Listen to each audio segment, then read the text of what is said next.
Assalamualaikum warahmatullahi wabarakatuh. Rekan-rekan mahasiswa Universitas Muhammadiyah Sidoarjo yang saya banggakan.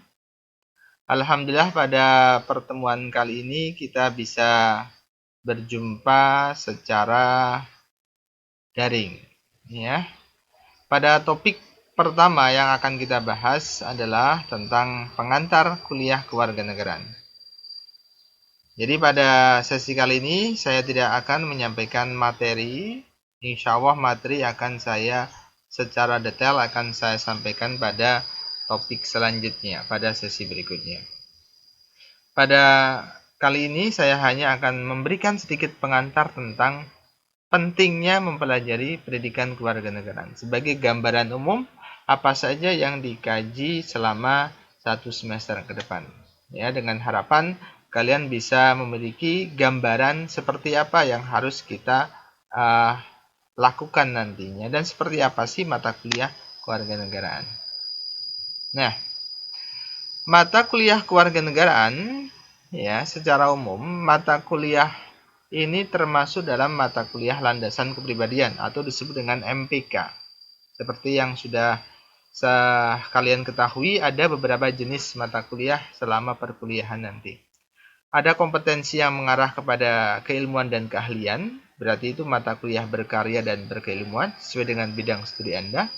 Ada mata kuliah berkehidupan bermasyarakat yang akan kalian nempuh nanti ketika KKN misalnya, karena fokusnya adalah bagaimana kalian bisa terjun di tengah masyarakat.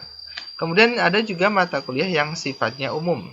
Nah, mata kuliah umum itu salah satunya adalah pendidikan Pancasila, pendidikan kewarganegaraan, pendidikan agama, dan bahasa Indonesia. Ini termasuk dalam kategori MKDU. Dengan harapan apa? Dengan harapan mata kuliah ini orientasinya pada kepribadian atau sisi afektifnya. Sehingga menjadikan manusia Indonesia yang beriman dan berbudi luhur. Kita punya hubungan vertikal terhadap Tuhan, ya, hablum minallah, juga hablum minannas. Konsekuensi tauhid itu bukan hanya sekedar melakukan ibadah-ibadah yang bersifat wahdah saja, tapi juga bagaimana konsekuensi sosioteologis dari apa yang kita kerjakan. Tanggung jawab kita terhadap sesama masyarakat dengan mengutamakan nilai-nilai kemanusiaan di sana. Ya, jadi pentingnya di sana salah satu harapan di dalam mata kuliah kewarganegaraan ini. Jadi termasuk dalam kategori membangun sisi afektifnya, sikapnya, kepribadiannya. Baik sebagai manusia sebagai makhluk individu, manusia sebagai makhluk sosial, dan manusia sebagai makhluk yang berketuhanan. Semuanya harus seimbang. Hubungan manusia dengan alam semesta yang ada di sekitar kita harus baik. Jangan suka menebang pohon, gitu, illegal logging, itu berarti tidak baik, merusak alam. Jangan kemudian mencemari lingkungan dan lain sebagainya. Nah, itu bagian dari konsekuensi logis dari pentingnya membangun kepribadian yang paripurna. Ya. Banyak orang yang berilmu tapi menjadikan ilmu tidak untuk kebaikan terhadap alamnya, malah merusak lingkungan. Itu yang tidak diinginkan. Harapannya ketika kalian menjadi ahli di bidang studi Anda, tapi kalian punya tanggung jawab moral untuk membangun kehidupan yang lebih baik. Ini salah satu fungsi dari mata kuliah kewarganegaraan. Nah, mata kuliah kewarganegaraan ini adalah bagian dari mata kuliah umum ya di perguruan tinggi. Jadi, mata kuliah ini merupakan mata kuliah wajib yang ada di setiap perguruan tinggi. Ada pendidikan agama, ada pendidikan Pancasila, ada pendidikan kewarganegaraan, dan bahasa Indonesia. Nah, ini ya sekitar tentang mata kuliah kewarganegaraan. Lantas seperti apa sih kuliah PKN itu? Nah, kuliah PKN itu sebenarnya ingin memberikan pedoman kepada setiap insan untuk mengkaji dan memecahkan masalah pembangunan dan negara dengan perspektif nilai Pancasila sebagai ideologi dan dasar negara. Nah, kewarganegaraan itu kan diambil dari kata warga negara. Jadi fokusnya adalah pada hubungan antara manusia dengan sesama manusia, hubungan antara warga negara dengan warga negara yang lain. Ketika hubungan antar warga negara yang terjalin dengan baik, maka sejatinya kita sudah membangun nilai-nilai persatuan.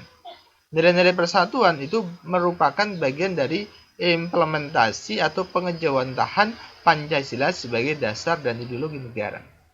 Tuh, ya. Jadi kewarganegaraan fokusnya adalah tentang kehidupan antar warga negara, begitu ya. Nah, ini ada sebuah catatan, beberapa penelitian menunjukkan bahwa lebih dari 60% keberhasilan tidak ditentukan pada bidang ilmu, namun pada kepribadiannya.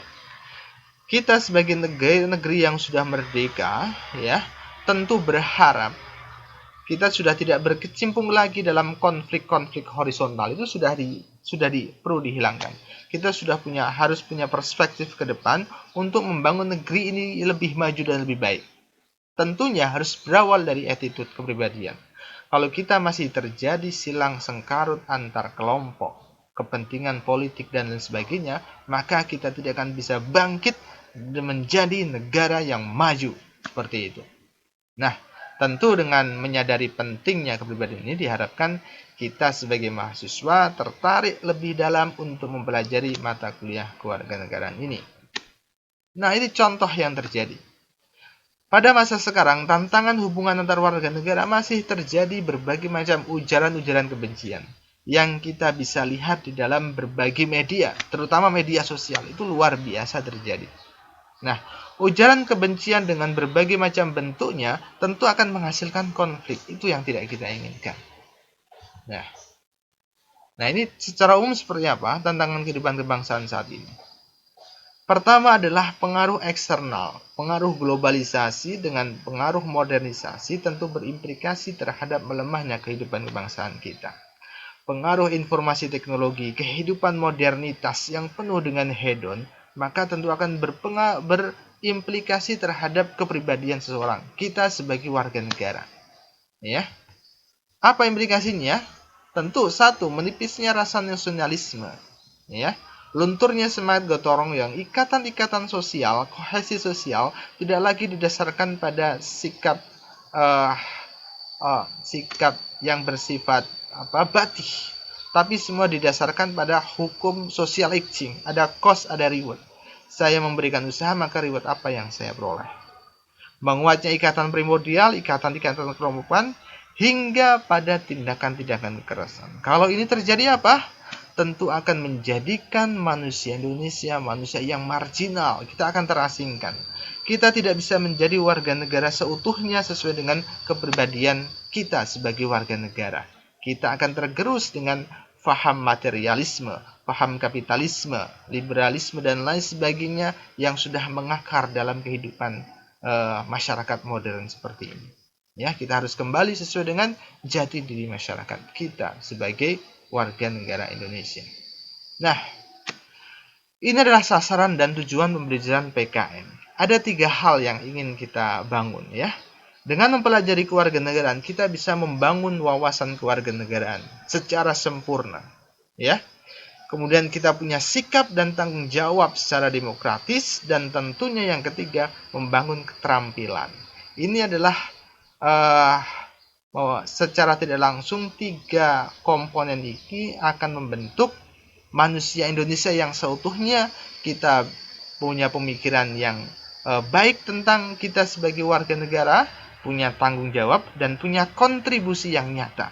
Ya, ada pengetahuan, ada ide, ada aksi, dan ada tanggung jawab. Itu yang kita harapkan, ya, di dalam perkuliahan kewarganegaraan. Ya. Selanjutnya, selama 1 semester akan ada beberapa materi yang akan kita bahas, ya. Mata kuliah pengembangan kepribadian, identitas nasional, sampai pada integrasi nasional. Masing-masing topik ini akan saya masukkan di dalam topik e-learning yang akan kalian akses nanti sebagaimana kontrak kuliah yang sudah saya sampaikan. Harapannya kalian bisa mempelajari betul kontrak kuliah yang sudah saya sampaikan sebelumnya. Dengan demikian, setiap topik yang akan kita diskusikan kita bisa tuntas dan kalian bisa menjawab forum diskusi